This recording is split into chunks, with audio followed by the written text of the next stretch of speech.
Good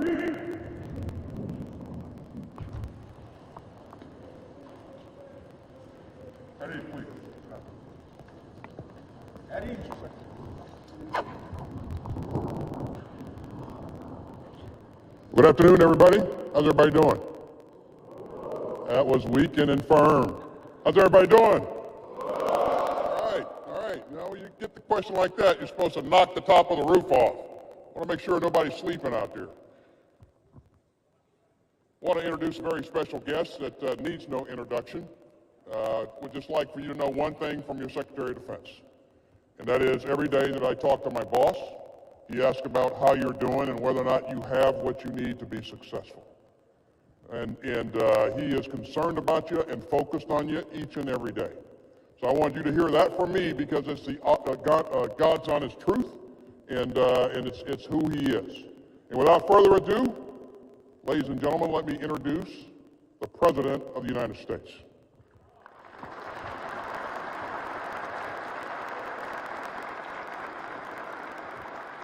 Thank you, Mr. Secretary.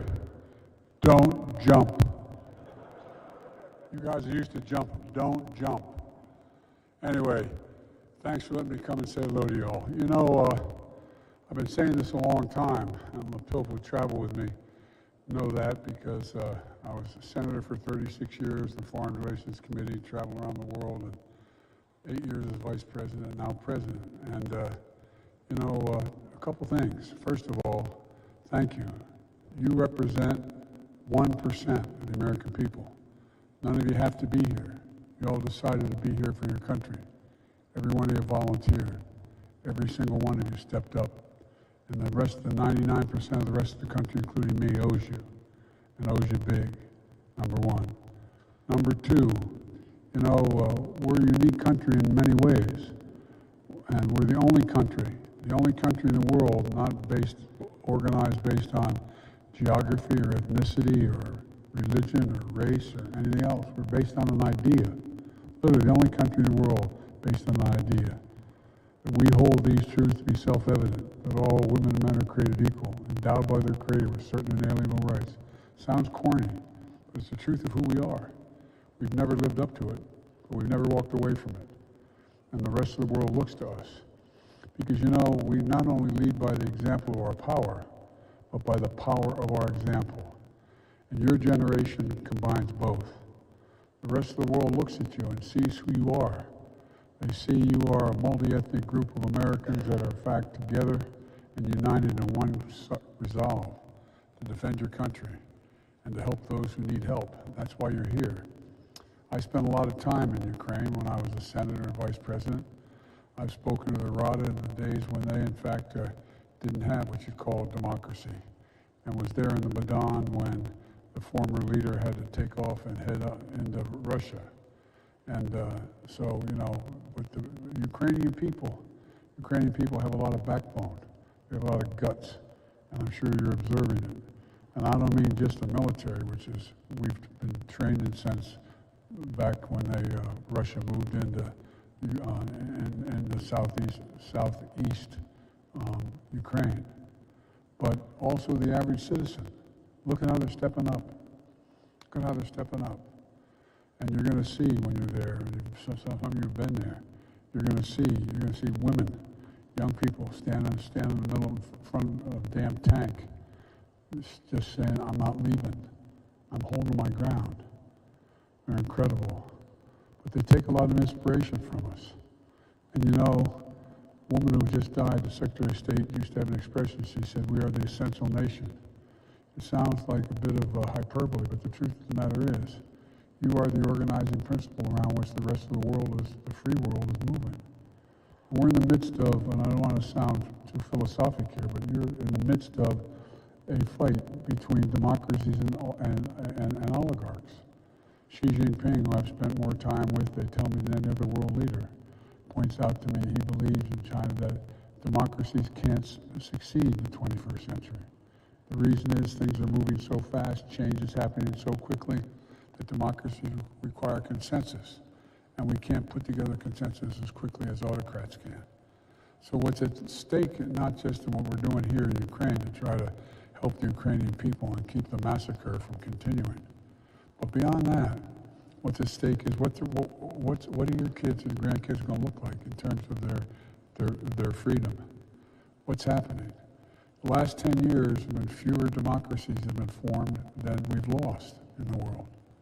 So this is what you're engaged in is much more than just whether or not you can alleviate the pain and suffering of the people of Ukraine.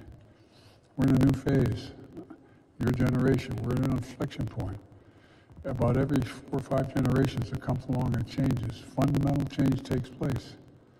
The world ain't going to be the same, not because of Ukraine, but I'm not going to be the same 10, 15 years from now in terms of our organizational structures. And the question is, who's going to prevail? Are democracies going to prevail and the values we share, or autocracy is going to prevail? And that's really what's at stake. So what you're doing is consequential, really consequential. And as I said to a group in the dining room, you all in the child mess hall, the fact of the matter is that you are the finest, this is not hyperbole, you are the finest fighting force in the history of the world. Let me say it again, the finest fighting force in the history of the world. Part of the reason is you've had to fight so much for the last 20 years. It's for real. There are not many generations. You know, the greatest generation was my father's generation, your grandparents' generation, World War II generation. But nobody, no other generation has had to be in a battle, have your buddy blown up, wipe the blood off the Humvee and get back in and saddle up and go for another 6 months. Second time I flew in, I've been in and out of Iraq and Afghanistan about 40 times, 38 times. And every time I go in, I see, like the last time I flew in, and I flew in I'm up in the cockpit when I was landing in Bagram. And there were 6 people came up with the cargo, basically, when I was flying. And I said, how many of you is your first tour of duty? Not one person raised their hand. Second tour, not one person. Third tour of duty, 3. Fourth, 1. Fifth one, and 6th one. That's never happened before. One thing to go in and be in the middle of a battle, go home and get sent back again. And so, one of the things I've said, and I've got in trouble for saying, but not anymore, I've been saying it since I got elected. We have a sacred obligation. Only one obligation is government. We have a lot of obligations to the elderly, the poor, the children, etc. Only one sacred obligation, to equip those that we send to war, to care for them and their families when they come home. And so, you all are an amazing group of women and men. And I just want to thank you for your service. As your Commander-in-Chief, I mean it from the bottom of my heart. As I said, it's not new to me. My son spent a year in Iraq. He spent 6 months in Kosovo. Won the Bronze Star, the Conspicuous Service Medal, and other awards. Proudest thing he ever did was put that uniform on. Like many of you, he didn't have to go either. He was the Attorney General of the State of Delaware and the Delaware National Guard. And what happened was, when his unit was going to be sent overseas, he had to go to Washington to get an equivalent of a dispensation, because you either had to be federal property or state property. He was the Attorney General of the state. He had to give up the office in order to be able to go with his troops. The point is that there were hundreds and thousands of people like my son, like all of you. So thank you. Thank you, thank you, thank you. And it's not only what you're doing to help the Ukrainian people. It's not only what you're doing to help Europe begin to regain its confidence. The reason why when the Secretary of State asked me if I'd send another 12,000 troops along to the United States, I said, yeah, from the United States. We have 100,000 American forces here in Europe. We haven't had that in a long, long time, because we are the organizing principle for the rest of the world. And I said, we've sent the best available of America, and that's all of you, women and men. So I'm here, I came for one simple, basic reason, not a joke. Say thank you. Thank you, thank you, thank you for your service. Thank you for who you are, and thank you for what you're doing. And as my grandfather would say, every time I walked out of his house, he'd yell, Joey, and Scranton said, keep the faith. My grandmother would yell, all kidding aside, this is serious. She'd yell, no, spread it. You're spreading the faith. Thank you, thank you, thank you. May God bless you all and keep you safe. May God protect our troops. Thank you, thank you.